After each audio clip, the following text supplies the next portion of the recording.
Alright guys, we're back. So we already did A1, C1, and then D3, which were respectively AC compressor clutch relay control, the clutch supply voltage, and then the starter enable relay control at D3. The next one is E2.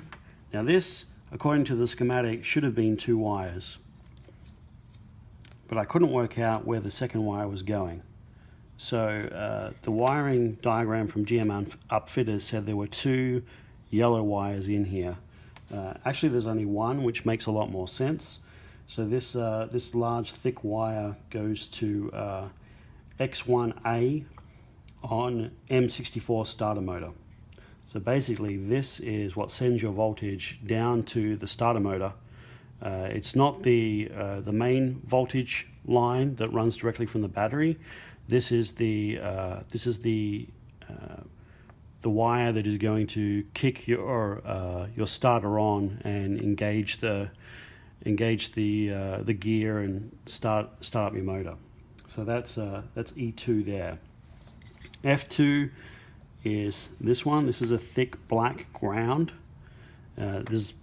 I'm thinking of running this as to a secondary ground, and then on to the 86 primary fuel pump relay and secondary if present. So this is going to be the ground that runs into my fuse box.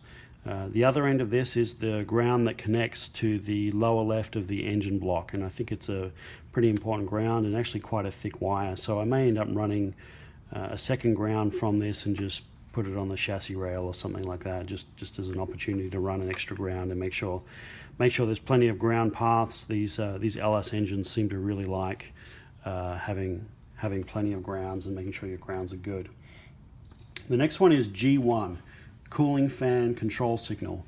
One of the main disadvantages of the E78 is that it doesn't have the ability, it seems like it doesn't have the ability to control a fan. And lo and behold, G1 is empty for me. There's no wire there, so that's not present.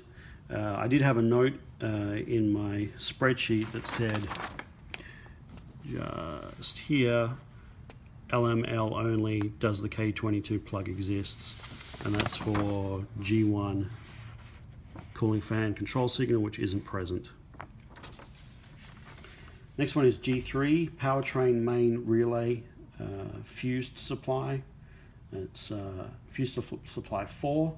It's 2 wires, and this is for the front O2 sensors. So this is G3, 2 wires, which is here, 2 purple wires, purple and dark blue, and then as you can see, G3 front O2, and it's 2 wires.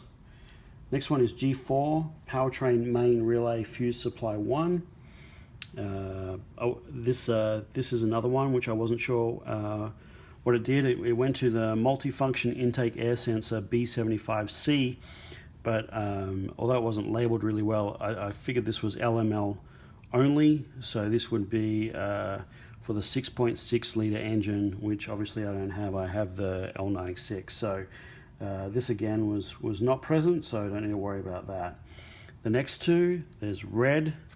And as I said before in one of the earlier videos, we don't have orange wires for battery positive, we have red. So this is a battery positive G5, this is a red-green wire. And then the next one is battery positive G6, red-white. G5, looks like it goes to the TCM at pin 10. And then G6, I think I'm going to cap. It looks like G6 is the power to the body control module, so I may not actually need this red and white wire G6. And the last one that I've done is started on H1. This is primary fuel pump relay control. So this is going to run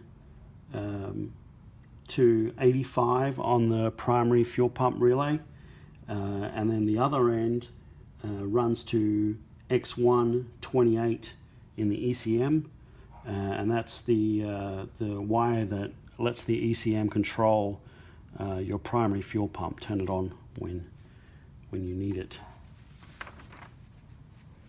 And with that, I will stop again and then keep wiring and see you once I've gone through all of these powertrain main relay fused purple wires down here.